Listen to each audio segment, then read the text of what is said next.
Kolkata doctor case में बिछा मिला ऐसा लंबा जाल। कातिल कौन है? उलझी सीबीआई। सीसीटीवी फुटेज ने घुमा दिया पूरा केस।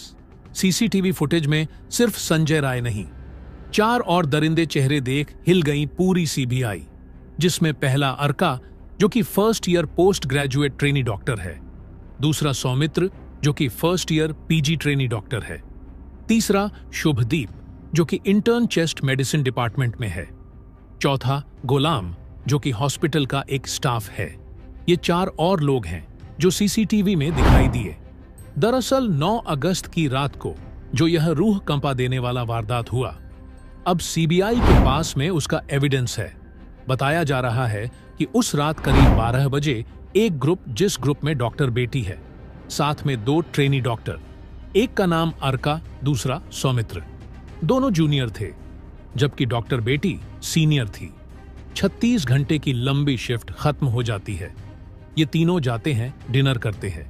करीब 12 बजे डिनर करने के बाद ये ग्रुप डिसाइड करता है कि थोड़ा रिलैक्स हो लेते हैं, तो ये 12 बजे के तकरीबन सेमिनार हॉल जाते हैं और वहां डिसाइड होता है कि नीरज चोपड़ा का ओलंपिक भाला फाइनल जो है उसे देखा जाए और आराम किया जाए। 36 घंटे के लॉन्ग शिफ्ट के बाद अर्का, सौमित्र और डॉक्टर बेटी तीनों नीरज चोपड़ा का ओलंपिक गेम देखते हैं और उसके बाद लगभग 2 बजे के करीब सौमित्र और अर्का दोनों सेमिनार हॉल से बाहर चले जाते हैं और सेमिनार हॉल के जस्ट अपोजिट साइड एक स्लीप रूम होता है, जहां पर पोलिसोमैनोग्राफी टेस्ट की जाती है, यानी कि ऐसे पेशेंट जिनकी स्लीप का एनालिसिस किया जाता है। कहने का मतलब नींद में उनके शरीर में क्या क्या बदलाव हो रहे हैं, वो चेक करने के लिए एक रूम बनाया गया है उस हॉस्पिटल के अंदर। और उस रूम में जाकर के दोनों डॉक्टर अर्का और सौमित्र सो जाते हैं। लगभग 2 बजे के आसपास डॉक्टर बेटी अकेले सेमिनार रूम में रेस्ट करने का फैसला लेती है। इस बीच जो तीसरा डॉक्टर होता है, जो इंटर्न होता है, यानी कि शुभदीप, वह भी इन तीनों के साथ ड्यूटी पर था। दरअसल शुभदीप 3rd फ्लोर पर था और यहीं 3rd फ्लोर पर सेमिनार रूम भी है जहां वारदात हुई है। उसी फ्लोर में एक और रूम है, इंटर्न रूम, वहां वो मौजूद रहता है शुभदीप। जरा इस बात को ध्यान समझिएगा, लेकिन उससे पहले दोस्तों, डॉक्टर बेटी को न्याय मिले और जो उसके अपराधी हैं उन्हें कड़ी से कड़ी सजा मिले, इसके लिए इस वीडियो पर एक लाइक तो बनता है। फटाफट वीडियो को लाइक कर दीजिए। दरअसल दोस्तों, इसके बाद सीन ऑफ इवेंट कुछ इस प्रकार से सामने आया। सीसीटीवी फुटेज में केस पूरा उलझ सा गया है और सीबीआई को 4 लोगों के पॉलीग्राफ टेस्ट की डिमांड करनी पड़ी, यानी कि लाई डिटेक्टर टेस्ट। जी हां दोस्तों, अब ध्यान से सुनिएगा। रात के 2 बजे दोनों डॉक्टर सौमित्र और अर्का डॉक्टर बेटी को सेमिनार हॉल में छोड़ते हैं और सोने के लिए स्लीप रूम, यानी सेमिनार हॉल के जस्ट सामने वाला रूम जो है, वहां चले जाते हैं। 2 बजे डॉक्टर निकलते हैं सेमिनार हॉल से। डॉक्टर बेटी अकेली है।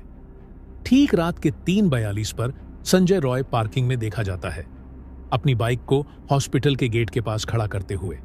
3:48 को वो इमरजेंसी बिल्डिंग, जिसके 3rd फ्लोर पर सेमिनार हॉल था, जहां वारदात हुई, उस इमरजेंसी बिल्डिंग के अंदर घुसता नजर आया है और 4:03 पर वो कॉरिडोर के पास पहुंच जाता है।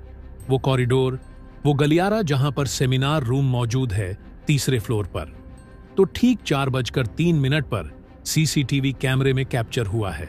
लेकिन रुकिए, अभी 4:03 से पहले, सिर्फ 3 मिनट पहले, जिस प्रकार से इंफॉर्मेशन निकलकर सामने आ रही है इंटरनेट पर और आज तक के शो में भी बताया गया है, ठीक 4:03 पर संजय रॉय गलियारे में देखा जाता है और उससे 3 मिनट पहले 4 बजे एक शख्स दिखता है।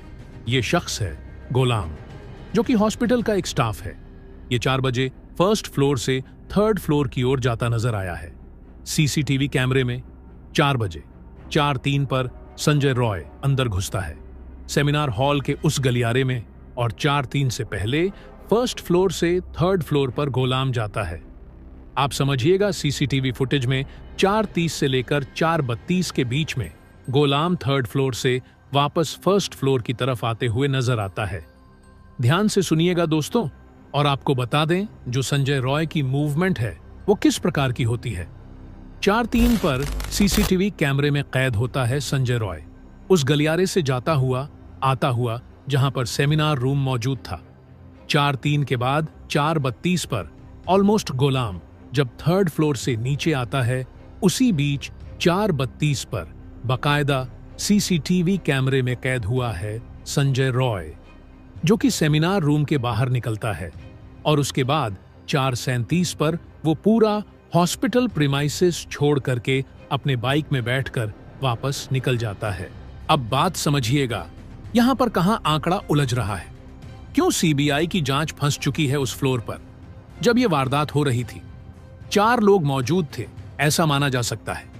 अर्का, सुमित्रा, जो दोनों सेमिनार हॉल के ठीक सामने जो स्लीप रूम था वहां रेस्ट कर रहे थे। जस्ट सामने उसी फ्लोर में एक रूम है जहां शुभदीप, जो कि एक इंटर्न थे, वो वहां पर ऑपरेट कर रहे थे, मौजूद थे। इसके बाद यह देखा गया कि गोलाम, जो कि हॉस्पिटल का स्टाफ था, वो ऑलमोस्ट उसी टाइम पीरियड के अंदर, उन्हीं 29 मिनट के अंदर, जब संजय रॉय 4-3 पर एंटर करता है, सेमिनार हॉल के गलियारों में घूमता हुआ नजर आता है और उसके बाद में 4:32 पर सेमिनार हॉल से बाहर निकलता नजर आता है। उन्हीं 29 मिनट के दौरान जो है गोलाम का भी उसी फ्लोर पर मौजूद होना। 4 शख्स उसी फ्लोर पर मौजूद थे, एक डॉक्टर, एक ट्रेनी डॉक्टर। डॉक्टर बेटी उसके साथ में इतना जघन्य अपराध होता है महज 29 मिनट के अंदर। बात समझिएगा, 29 मिनट के अंदर जो गलत काम करना था वो किया गया। उसके बाद इतनी बुरी तरीके से बॉडी को डैमेज किया गया, शरीर का कोई अंग नहीं छोड़ा गया। ये बात थोड़ी हजम नहीं होती, इतना विभत्स तरीके से सारा कुछ करना, 29 मिनट के अंदर सारा काम कर लेना, नशे में धुत होने के बावजूद। संजय रॉय नशे में धुत था, यह कंफर्म हो चुका है। डॉक्टर बेटी के साथ में जघन्य अपराध हुआ है, गलत काम हुआ है, यह भी पुष्टि हो चुकी है। तो इतना सब कुछ वहां पर होता है और एक चीख, एक आवाज तक नहीं निकलती है जो कि उस फ्लोर में मौजूद 4 लोगों के कानों तक पहुंच पाती है। क्या यह सवाल नहीं खड़े करती? और इसीलिए सीबीआई ने चारों का, अर्का, सौमित्र, शुभदीप और गुलाम, चारों का पॉलीग्राफ टेस्ट कराने की मांग कर दी है। और यह होने वाला है टेस्ट, एक ऐसा टेस्ट जो कि बदन के अंदर, शरीर के अंदर फिजियोलॉजिकल रिस्पॉन्स को कैप्चर करता है। सवाल पूछे जाते हैं, जो इंटीग्रेटर होता है, जो जांच करता होता है, वो सवाल पूछेगा। सवाल पूछने के बाद तमाम तरीके के सेंसर जिससे सवाल पूछे जाने हैं उसके शरीर पर लगा दिए जाते हैं और उस दौरान जब वो रिस्पॉन्स देता है, सवाल का जवाब देता है, उस वक्त हार्टबीट चेक की जाती है, ब्लड प्रेशर चेक किया जाता है, रेस्पिरेशन, ब्रीदिंग रेट चेक की जाती है और जो स्किन की कंडक्टिविटी है, ये सारे मानक चेक किए जाते हैं कि कहीं कोई झूठ को दबाने वाला कोई एक रिस्पॉन्स तो नहीं दे रहा।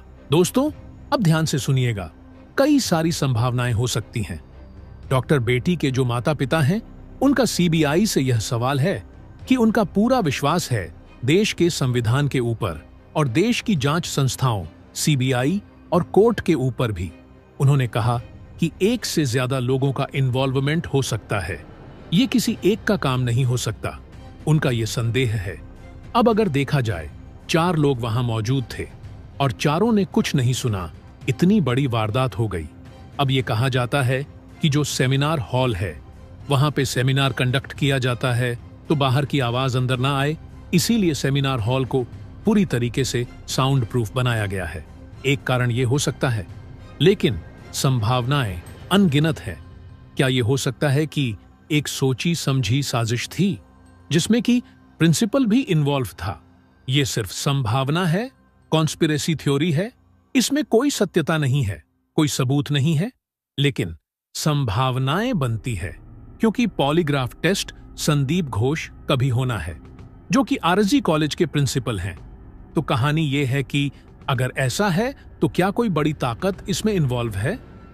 क्या डिनर के दौरान कुछ मिलाकर दे दिया गया था डॉक्टर बेटी को, जिसकी वजह से वो बेसुध थी और आवाज नहीं कर पाई? कुछ भी पॉसिबल हो सकता है और भी लोगों का इन्वॉल्वमेंट हो सकता है। इन चारों में से किसी एक का इन्वॉल्वमेंट हो सकता है, क्योंकि सीबीआई ने जब इन चारों से सवाल जवाब किया तो जो सारे जवाब थे वह एक तरह के नहीं आए।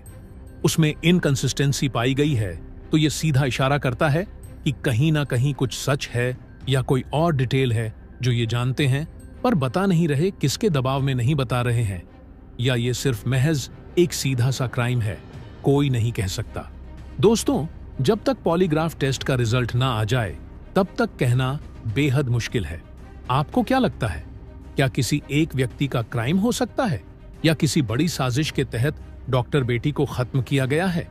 कमेंट्स बॉक्स में जरूर बताइएगा। तो दोस्तों, जय हिंद, जय भारत।